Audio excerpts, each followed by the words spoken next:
महाराष्ट्र में सरकार बनी उसी तरह बिहार में सरकार बनने जा रही है। ये जो वोट की चोरी की बात करते हैं, तो जब ये चुनाव जीता में सरकार बनी उसी तरह बिहार में सरकार बनने जा रही है। ये जो वोट की चोरी की बात करते हैं, तो जब ये चुनाव जीतते हैं तब वहां चोरी नहीं होती है, जब हारते हैं तो चोरी होती है। सर, कांग्रेस अध्यक्ष मल्लिकार्जुन खड़गे कह रहे हैं कि ट्रंप ने 16 बार जो है ये बोला कि भारत और पाकिस्तान का युद्ध उन्होंने समाप्त किया, लेकिन उसमें प्रधानमंत्री नरेंद्र मोदी इस पर खामोश है, इस पर कोई जवाब नहीं दे रहे हैं। अब खड़गे जी को हम क्या कहें, वो 100 बार बोलें तो उन्हीं के पीछे भारत के प्रधानमंत्री लगे रहे, उनके बयान पर ही बोलते रहे, और काम नहीं है। देश को विकास के रास्ते पर ले जाना, देश में गरीबी कैसे खत्म हो, देश में शिक्षा सबके घर तक कैसे पहुंचे, रोजगार कैसे पहुंचे, लोग बेहतर जीवन कैसे जिए, इसके विषय में सोचने के लिए खड़गे जी के पास पौरुख नहीं है, ये सुझाव देने के लिए पौरुख नहीं है।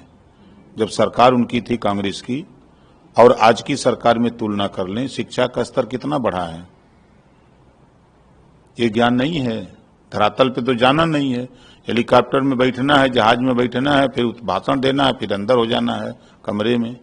धरातल पे उतरे तब न मालूम हो कि कहाँ है धरातल पे। आज भी अभी शिक्षा ऐसे परिवार के लोग हैं जहां अभी बड़ी माली हालत खराब है। आप चले जाइए बुंदेलखंड के इलाके में, जाइए सोनभद्र में, आप जाइए चित्रकूट में, जाके देखिए तब न समझ में आएगा। सर, बिहार चुनाव को लेकर के हमारी पार्टी पूरी तैयारी में है। हम लोग वहां 156 सीटों पर अपना आंदोलन चला रहे हैं और लगभग हम लोगों ने 29 सीट लड़ने के लिए वहां ग्रास रूट पर बूथ का, सेक्टर का, ब्लॉक, विधानसभा की कमेटी पूर्ण रूप से तैयार कर रखा है। अब एनडीए गठबंधन से हम लोग बैठक जल्द ही होने वाली है, जो सीटें उसमें से मिलेगी, मिलकर के हम लोग लड़ेंगे। सर, कांवड़ यात्रा का बयान आया, उन्होंने कहा कि ये जो बारकोड चिपका रहे हैं या जो दुकानों पे निरीक्षण करने विभाग की टीम जा रही है वो गलत है। त्योहार सभी को मनाने का अधिकार है, लेकिन कोई किसी की वजह से परेशान ना हो, इसका भी ध्यान रखना जरूरी है।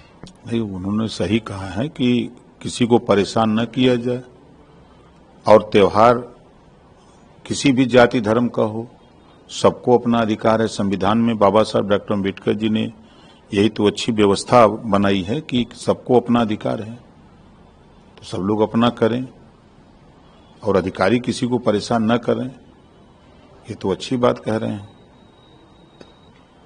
सर, वाराणसी की घटना को लेकर अरविंद राजभर जी ने डीजीपी से मुलाकात की है, अभी क्या कुछ घटना थी और आगे क्या कुछ कार्रवाई हुई है? देखिए, दुखद घटना है और घटना के बाद जब संज्ञान में बात आई तो वहां का इंस्पेक्टर हीला हवाली कर रहा था, थाना चौबेपुर वाराणसी का। जब हमने कमिश्नर से बात की, फिर एसपी से बात की, फिर यहां प्रमुख सचिव गृह संजय प्रसाद से बात की, तो एफआईआर दर्ज हुआ। एफआईआर दर्ज होने के बाद फिर जिन लोगों ने मारा पीटा था तो उन लोगों ने अपना एक करनी सेना का नाम आ रहा है, और ये लोग कुछ और लोग मिलकर के वहां थाने पर दबाव बनाए। दबाव में आकर के फिर एफआईआर दूसरी लाज हो गई। गलत तरीके से जो आदमी हॉस्पिटल में खाली भर्ती है और पूरा हॉस्पिटल घूम रहा है, मैं भी गया था, दिखवाया उसको, बनारस गया था, मैंने पता कराया और दिखवाया। खाली बस कि मेडिकल बनवाने के लिए वो आदमी हॉस्पिटल में है और बैठ करके दुकान पर चाय पी रहा है।